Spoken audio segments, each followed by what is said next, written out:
Oh, Ralphie, we see it all the time. We saw it game one of the season for the Leafs where Montembeault was the guy that did that at the other end. But is there something, I mean, you've watched these goalie tandems for years now for the Leafs, and I was trying to defend a little bit in previous years where you had Jack Campbell made the All-Star team, Samsonov had some stretches, Freddie Anderson had some stretches. What would be the separator for this tandem that is a little bit different from years past that we've seen? Well, I mean, I think the odd thing is I think Stoller is the most he's ever played in the season is 27 games, and Wall only got into 25 last year. So the odd part about this duo is they've never done it before, on their own or with anybody else, an extended period. And it'll be interesting to see, especially with the heavy schedule they've got the rest of the month, if they can keep it up. But it just seems like, if you want to compare it to Allmark and Swayman and, the runs they've had together when they were in Boston, that's probably the only comparable I can think of, other than maybe, let's throw Glenn Healy in with Curtis Joseph as a comparable to what we're seeing now for our buddy Hills. Of all the things that make you feel comfortable with Stolar specifically, like how high up on the list would be just his sheer size? Like looking at a goaltender that's that big in the net, I feel like that's something, the Leafs haven't had. If you go back through the Samsonov, Wall's not as big, Campbell was smaller. Like you go back to Freddie Anderson, that's the last like real big kind of hulking goalie in the net. How high up on the list of things you like is his size?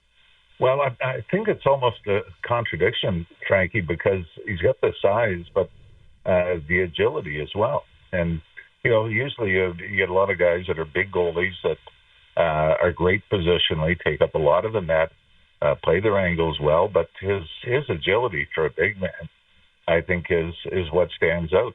And, like when you only see a guy once or twice a season, if that, you don't get an appreciation of a player unless you watch him game in and game out in every minute that he plays. And that's what amazes me is that he's not a blocker. He's very active, he's very agile, but at the same time under control. So, the size you almost don't notice as much as the agility we've seen from him. With Jim Ralphie and Joe Bowen with the call tomorrow night, Leafs Ducks down at Scotiabank Arena. What did you think of that hit by Max Pacioretty on Jack Hughes at the end of the second period? And furthermore, the reaction or lack thereof from the Devils? Yeah, I mean, I'm kind of mixed on it, to be honest. I think there's similarities between the White Cloud hit on Nyes, where they say, the head didn't snap back, so they don't look at it as the principal point of contact. So you understand that. And then on the other side, I've always been mixed on if it's a clean hit, why does a guy have to fight after? You talk about lack of response. The Leafs did that and ended up with the extra minor penalty after the White Cloud hit. So I mean, I'm not sure.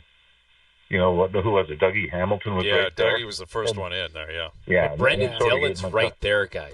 Dillon's a monster. Well, that's the but thing. Brendan Dillon, he was chirping. But chirping's not going to cut it. Chirp all you want. Noodles, I was a wet noodle. I would chirp on the ice. I wasn't going to fight you. That's a guy... That's a guy who's, I don't know if you want to call him in the heavyweight class in the league, but he can fight the heavies. That's the thing. We've seen him fight heavies, and that's like a no-brainer. Hamilton, go in there, chirp, cross-check, but get out of the way. Or Dillon, just take control of that situation, because if you're a heavy and you're not going to fight in that situation, when are you going to fight? Yeah, it was an opportunity to jump in. I mean, and I understand as well it's reactionary. You see your guy get drilled. You don't call a huddle and say, hey, guys, was that clean or not? Should we just stay away and put our heads down and go back to the bench? But it's, I mean, that'll be something, especially if they turn around and lose, that you're going to question maybe the team not jumping in for him, especially because it's one of your skilled players. But like I said, I've always been mixed on, if it's a clean hit, are we saying that guys have to pay a price regardless for technically doing their jobs and playing physical? I've always been back and forth on it. But like I said, I mean, it's reactionary. So all you do is you see your guy get drilled. I don't think you really sit back and compute whether it was clean or not. There's usually more of a reaction than a response, and there was neither. Yeah, there was none of it. And I'm with you in terms of, clean hits and the idea that someone has to fight, on behalf of themselves because of that. But I also know I was going to say hazy, too. Yep. I remember going back to the Stolars thing and the way the game played out.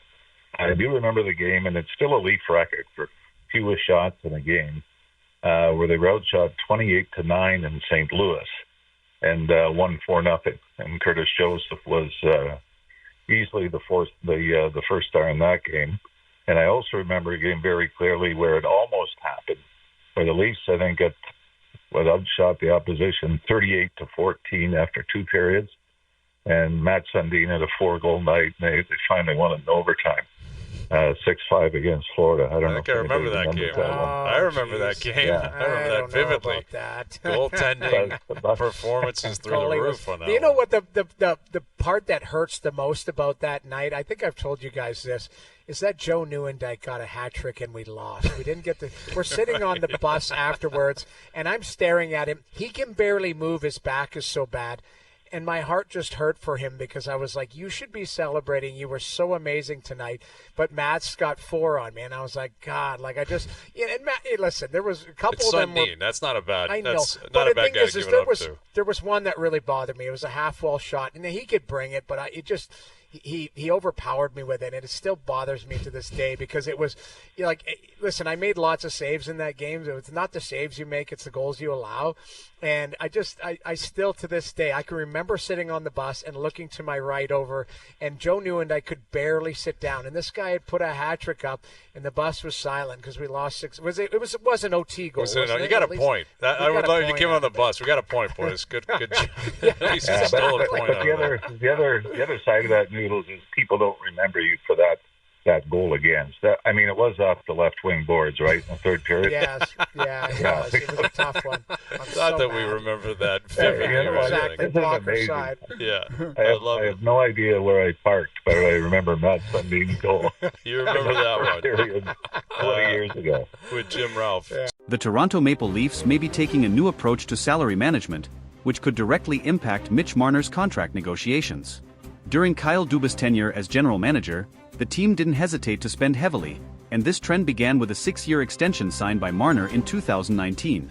At the time, Marner's $10.9 million annual cap hit set the market for superstar wingers, surpassing comparable players like Mikko Rantanen of the Colorado Avalanche, who signed a 6-year deal with a $9.25 million annual cap hit. Now, however, times seem to be changing. TSN's Pierre LeBrun recently reported that the Maple Leafs have implemented an internal salary cap, aiming to ensure no player earns more than captain Auston Matthews, who signed a 4-year extension worth $13.25 million per season in August 2023. The team's primary concern revolves around Marner's agent, Darren Ferris, who, according to LeBrun, might push for a percentage of the total salary cap instead of a fixed dollar amount. This could result in Marner's cap hit exceeding Matthews' $13.25 million, conflicting with the Leafs' new financial strategy. Ferris is known for driving negotiations to the limit, often taking his clients to free agency. This raises fears that discussions between Marner and the Leafs could drag on until July 1st, giving Marner and his camp all the leverage in negotiations. Another complicating factor is the rising market. LeBrun noted that Mikko Rantanen believes he could secure $14 million per season as a free agent. This sparks the question, could Marner demand even more? And would Ferris take that gamble, knowing the Leafs might opt to move on and sign another player?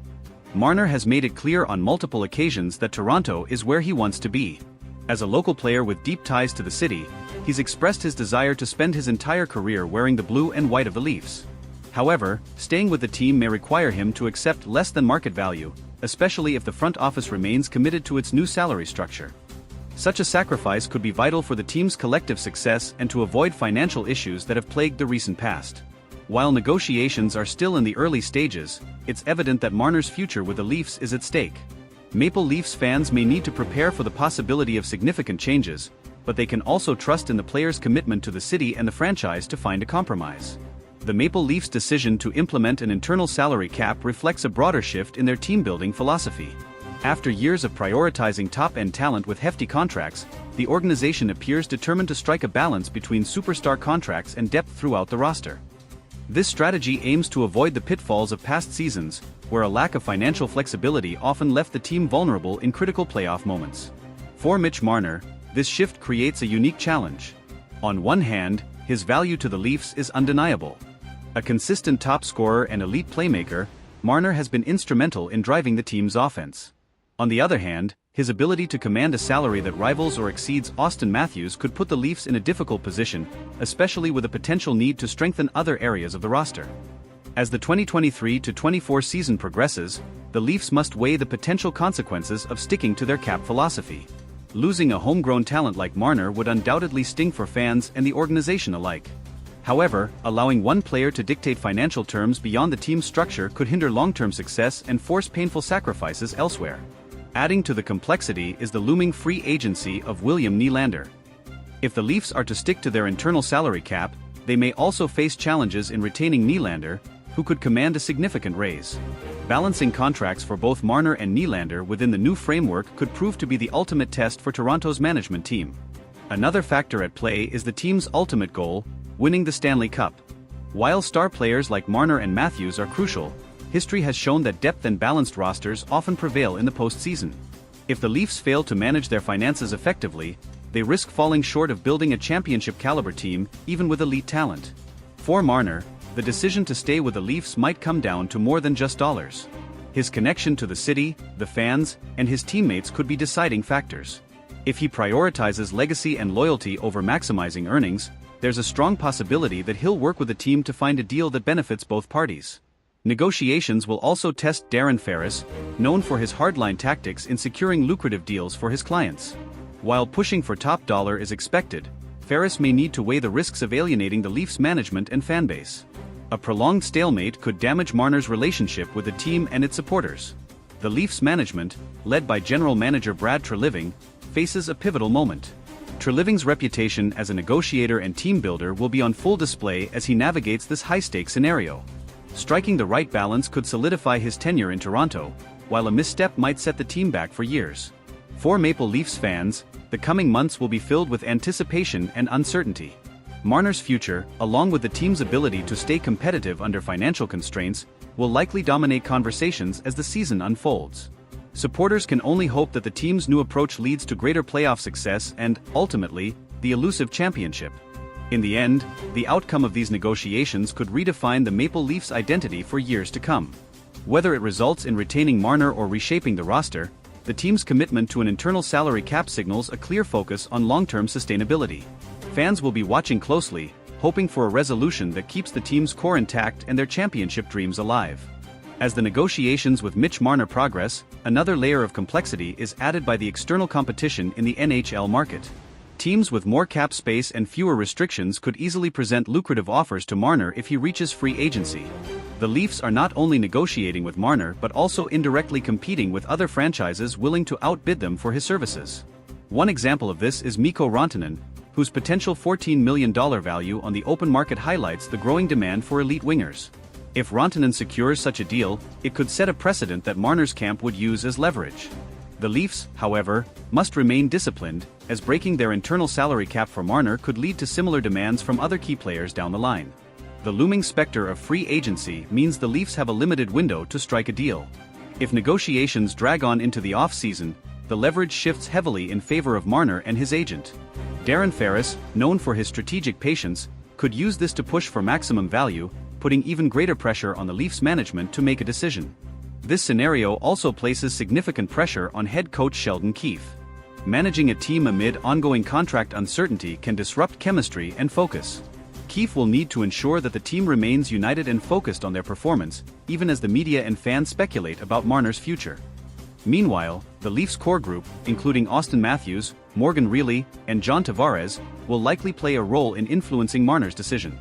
The camaraderie among the players and their collective drive for a championship could persuade Marner to accept a deal that aligns with the team's financial structure. On the flip side, the Leafs could explore contingency plans if a deal with Marner doesn't materialize. Trading Marner would be a bold move, but it could bring significant assets in return, potentially bolstering the team in areas like defense or secondary scoring. This option, while unpopular with fans, might be necessary to maintain roster balance. The timing of these decisions is also critical. With the trade deadline months away, the Leafs must assess whether keeping Marner without an extension risks losing him for nothing in free agency. A preemptive trade could avoid this scenario, but it would also signal a significant shift in the team's short-term goals. Fan sentiment will undoubtedly influence the team's approach. Marner is not just an exceptional player, he's a fan favorite and a symbol of homegrown talent succeeding in Toronto. Losing him could lead to backlash, especially if the team struggles in the aftermath of his departure. The broader NHL landscape also plays a role. As other teams navigate their own salary cap challenges, the Leafs can learn from their successes and failures.